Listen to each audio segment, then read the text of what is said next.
My husband, a prominent architect, gave a keynote speech on structures of enduring integrity. I sat proudly in the front row. For his closing, he pointed to a rendering of his latest masterpiece, a swooping cultural center.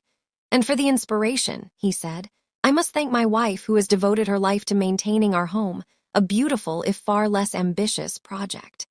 The crowd chuckled politely. My blood turned to ice. He had reduced my world to a footnote, a punchline. That night I didn't cry. I opened a bank account. My revenge wasn't against him. It was for me. Hello. Welcome to Hurt Stories. There is a peculiar kind of silence that isn't about sound. It's the silence that falls over a room of 600 people, all of whom have just been invited, gently, to look down on you. It's the silence that follows a humiliation disguised as a compliment, a diminishment wrapped in the velvet of gratitude. That silence filled the grand auditorium of the Metropolitan Arts Center, and at its epicenter was me. My name is Vivian Thorne, and in that moment, I ceased to be a person and became a prop in my husband's narrative of success. Julian was at the pinnacle of his career. The keynote at the annual Architectural Design Gala was his coronation. I had spent the week curating my own role, the supportive, elegant wife. I chose a simple but exquisite navy silk dress, the one that made me feel intelligent. I listened to him practice his speech, offering small suggestions about cadence. I was proud. We were a partnership, I believed. I was the quiet foundation that allowed his soaring structures to exist.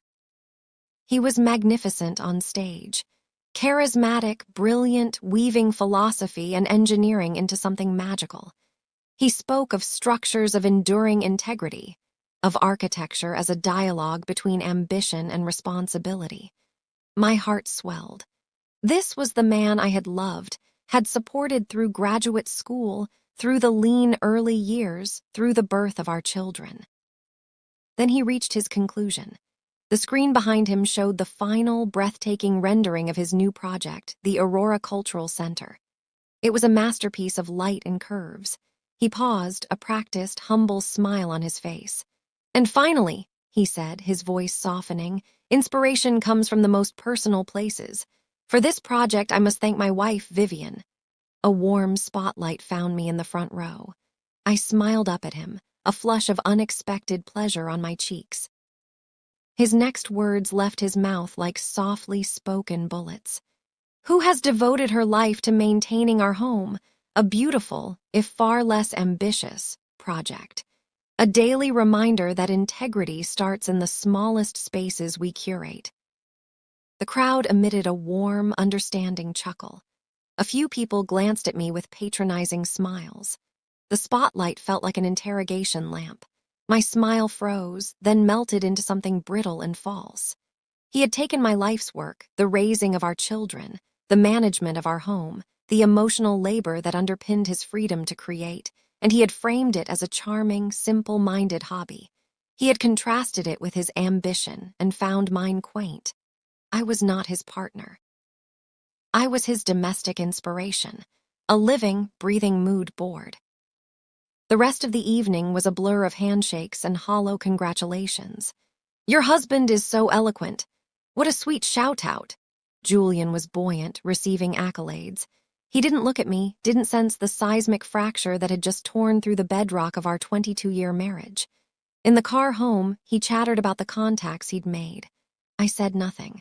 I watched the city lights streak past the window, each one a cold, distant star.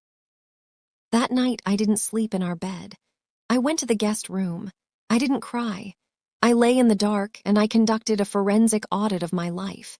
The evidence was staggering. The dinner parties I'd hosted for his clients. The networking I'd done on his behalf at charity events. The way I'd quietly let my own passion for art history wither after our first child was born because someone had to be flexible. I had curated a life that was an annex to his, and he had just publicly declared it a lesser wing. The anger that came was not hot. It was glacial. It was the slow, massive movement of a tectonic plate. It carried a single, clarifying thought: he does not see you. And if he does not see you, he does not respect you.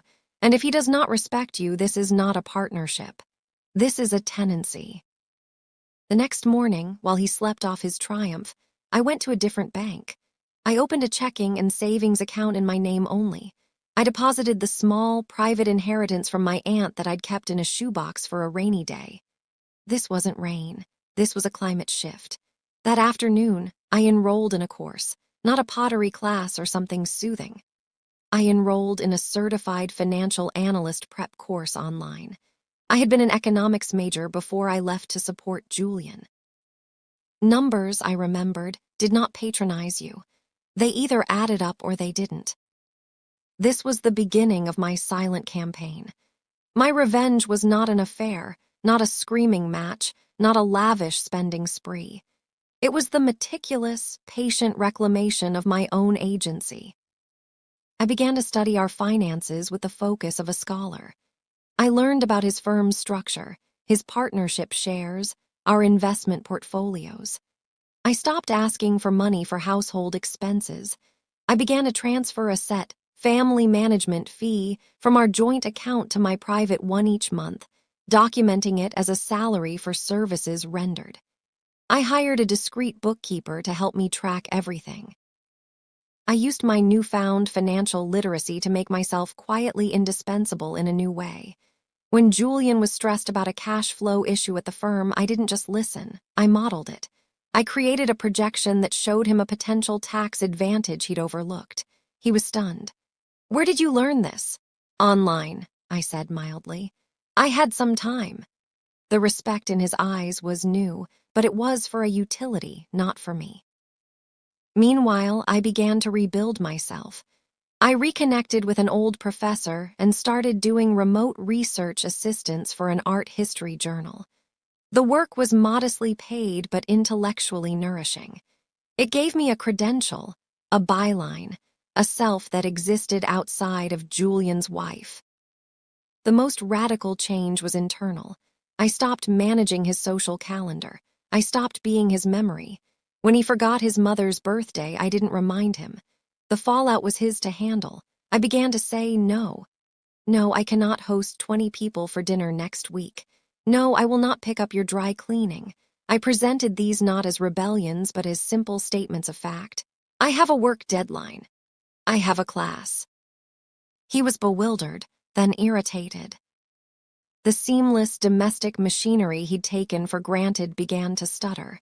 He called me selfish. I would reply calmly, "I am prioritizing my professional development." I was speaking a language he understood, the language of ambition, but it was a dialect he'd never heard from me. The turning point came 2 years after the gala. A major potential client, a tech billionaire, was considering Julian's firm for a campus design. The billionaire's wife was a noted art collector. Julian, in a panic, begged me to host an intimate dinner to work my magic. The old Vivian would have leaped into action. The new Vivian nodded.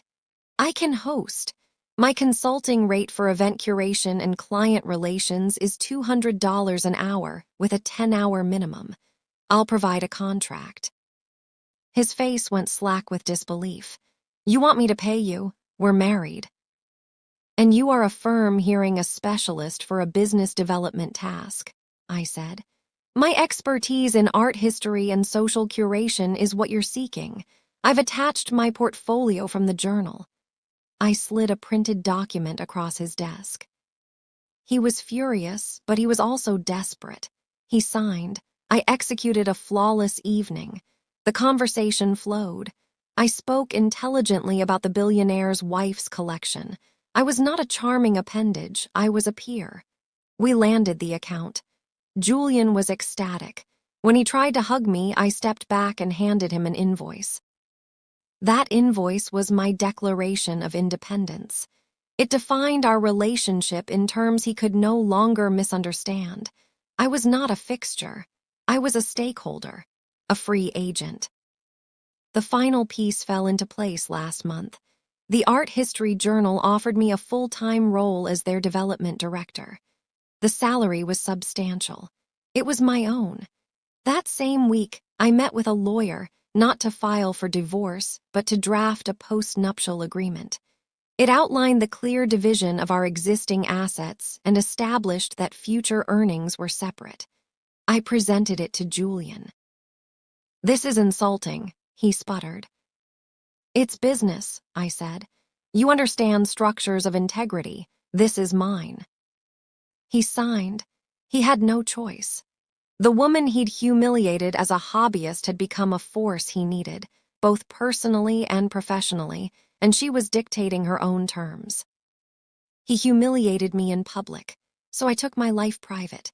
I took it into my own hands, line by line on a spreadsheet, course by course, boundary by boundary. I didn't take control from him. I took control of me. The power I have now isn't over him. It's the absolute power over my own choices, my own value, my own time. The woman in the spotlight that night was a phantom. I am the architect now. And the life I'm building has a foundation so solid, no one's patronizing laughter can ever shake it again. My ambition may be quieter than a cultural center, but its integrity is absolute. And it is entirely, gloriously my own. Thanks for listening. If you want to hear more story like this, please like the video and subscribe the channel. Hit the bell icon to get notified.